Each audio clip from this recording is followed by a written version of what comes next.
Good evening, everyone. This is John W. Vandercook speaking for Alka-Seltzer, bringing you the news of the world. The whole world now knows that the Congress of the United States, with one single vote in opposition, solemnly accepted war with Japan this afternoon. And more than half the world now fights beside us. Great Britain has kept its word. Britain declared war against Japan today. 4 small nearby neighbor countries, Cuba, Haiti, Honduras, and the Dominican Republic, have just in the past few hours from friendship lined up 2 beside us. Meanwhile, Japan's tremendous naval blitzkrieg, a new device in the whole history of war. The truth cannot be blinked, as won by shock tactics the opening round. Casualties in Hawaii yesterday touched at least 3,000.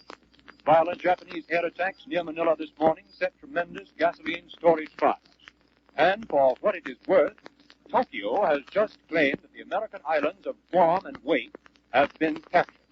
And now, something tells me that a certain announcer will not have much to say tonight. But in any case, here is Charles Lyons. Ladies and gentlemen, because the makers of Alka-Seltzer and one-a-day brand vitamin tablets want to bring you as much news as possible during their period tonight, they have requested that all commercial announcements be eliminated. So, back to the newsroom. But only for a moment. We switch in turn to Earl Godwin in the newsroom in Washington. And good evening, folks. Why was the American fleet raided and warships knocked out, a stronghold punctured, 3,000 Americans killed or wounded in one of our strongest points? Many people in Congress and some places else want to know. Representative Dingell of Michigan will ask why tomorrow in rather formal manner with the court-marched martial touches. I talked to Dingell not 5 minutes ago. He said that the battle wagons had been tied up for weekends with not enough men on them or not enough steam up to get out and man them. There were not enough men to man the aircraft guns either on the ships or in the Air Corps, and he wants to say that he thinks that we were caught off guard, if not asleep. Why were the men not prepared to meet this raid far out at sea? He's going to ask or suggest or demand court-martial proceedings against 5 top Army and Navy commanders, including Admiral Husband E. Kimmel, Commander-in-Chief of the U.S. Fleet for the naval debacle, as he calls it, at Pearl Harbor. He told me tonight that he was groping for information, and that if the Army and Navy did not comply with his suggestion, that he would introduce a formal resolution for a court-martial later in the week. Well, that's rather startling news, because up to that time, everything seemed to be going along happily. There never was any doubt in the minds of competent Washington observers that this country, this government, Congress, would declare war on Japan with the greatest possible speed and complete unanimity. The fact that Jeanette Rankin of Montana spoiled the vote with what some of her colleagues believe was simply maudlin sentimentality doesn't seem to count here in Washington. "Sit down, sister," yelled a nearby congressman as Miss Rankin tried to interrupt the vote again today, as she did in the other time she voted no in the other World War. There are other serious things to consider here, and one is that American losses in this murderous raid were possibly a bit worse than our government has let us know or even found out. The Japanese seem to claim much heavier punishment than was contained in the White House statement this morning. In addition, the president seemed to me to hint that a deep dent in our Army had been effected when he told Congress in his address today these words: "No matter how long it may take us to overcome this premeditated invasion, the American people in their righteous might will win through to absolute victory." The American purpose, henceforth, I take it, is to find the Japanese fleet and send it to the bottom of the Pacific. In the vast moves of this war chessboard, our experts find the Japanese raid on Hawaii might be a diversion, planned to keep the United States concentrated in the Pacific or its own troubles. It would not be difficult now, if it was necessary, to declare war all around. The Navy invokes the Espionage Act of 1918 for secrecy. The Army does something similar. The Navy will hardly even give you the time. Stephen Early, the President's Secretary tonight, charges that Germany pushed Japan into this dastardly act, and he also denies that the least lend aid to our other friends will be affected. The stream of munitions will continue. And now back to John W. Vandercook in New York. It was a big day in London, too, today. In the House of Commons men, Prime Minister Churchill voiced the Empire's declaration of war against Japan. And our own News of the World reporter spent the day dashing from Downing Street to Commons to the BBC. A member of the German High Command, has appeared suddenly in Tokyo. He's there, according to this story, as advisor to the Japanese in modern air warfare. The implications are pretty obvious if the story is true. According to the date, however, here, that will be added to the list of fouls for which he'll have to pay the penalty one of these days. The story about General von Miesel is linked with people's speculation as to just how closely Berlin and Rome and Tokyo are really tied. Just how binding does each consider the tripartite treaty? Speculation has Berlin on the verge of declaring war with the United States. Swedish sources, some of them, think differently. There's a reported feeling there that the Axis is at least considering that Japan is the aggressor in this case, and that relieves them of answering her call to come in under the tripartite arrangement, if she calls. Obviously, for the Axis, the word aggressor can have no significance except as a means to a political end of self-interest. We return you now to New York. And now for word which will come to us directly from the Pacific area. We take you now to San Francisco.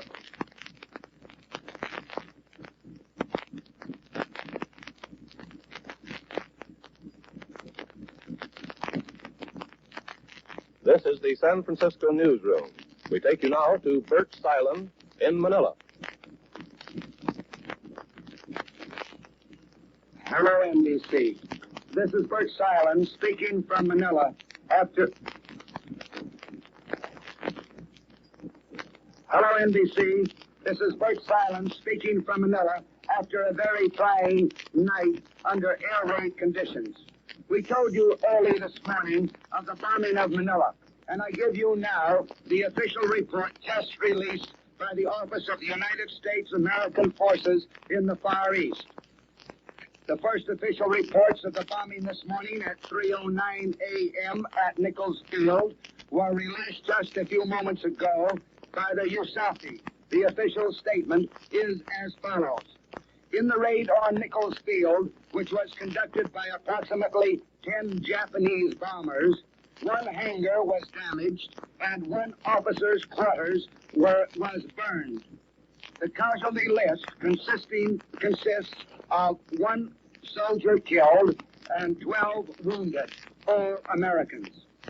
At Iber Zambales, of which the first reports were made yesterday afternoon at 5:45,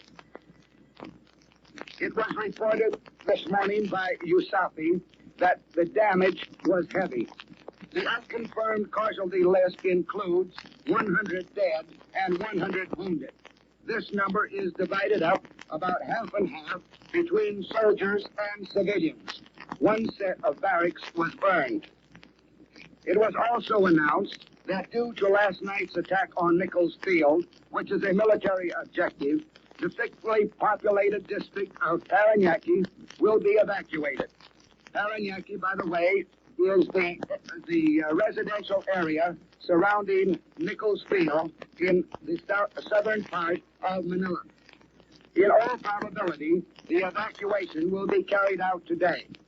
As a matter of fact, early this morning, Mr. Don Bell and myself took a trip out to Nichols Field to see what we could see.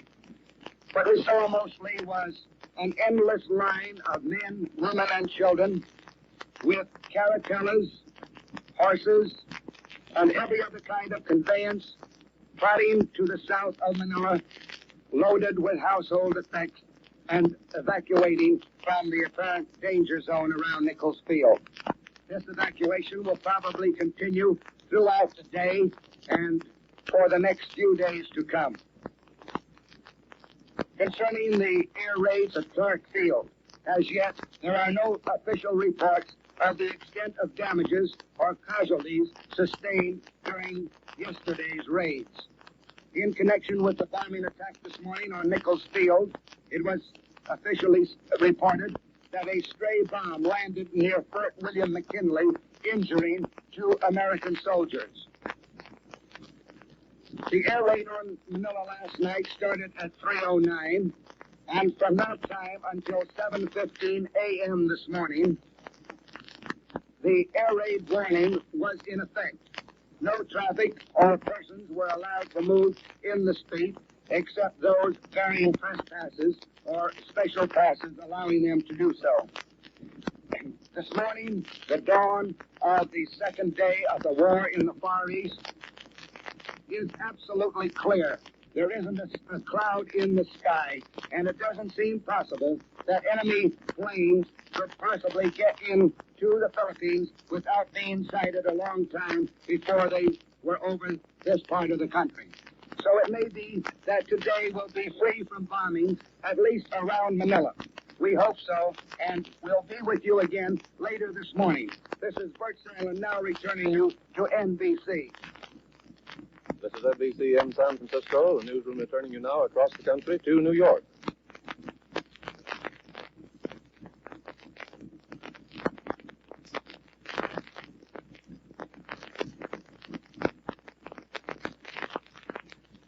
Almost lost in the great deluge of news today from the Pacific, one important statement has come today from Berlin, which should not be overlooked. Germany has officially admitted that Hitler's invading armies have given up all hope of capturing the Soviet capital of Moscow this year. However, it has already been suggested that Hitler may already be moving troops for some use elsewhere, in some war plan as yet unknown. Down in hastily forgotten Libya, the desert war has not stopped either, and the British tonight report a slight success. At least one-third of a Nazi tank squadron operating near Tobruk has been scrapped by Imperial Armored Column. In Libya, though, it is agreed there have been no great developments. Berlin's comments tonight on the Japanese-American war lack originality. Again, snarlingly, the Nazis repeat Senator Wheeler's famous phrase about plowing under American boys. And with fumbling distortion, the Nazis still saw away at the story that somehow the wanton Japanese six-island attack is the fault of President Roosevelt. Otherwise, Berlin says only that the much-dubbed three-power Axis tank, which now calls clearly on Germany to declare war at once on us, is being discussed.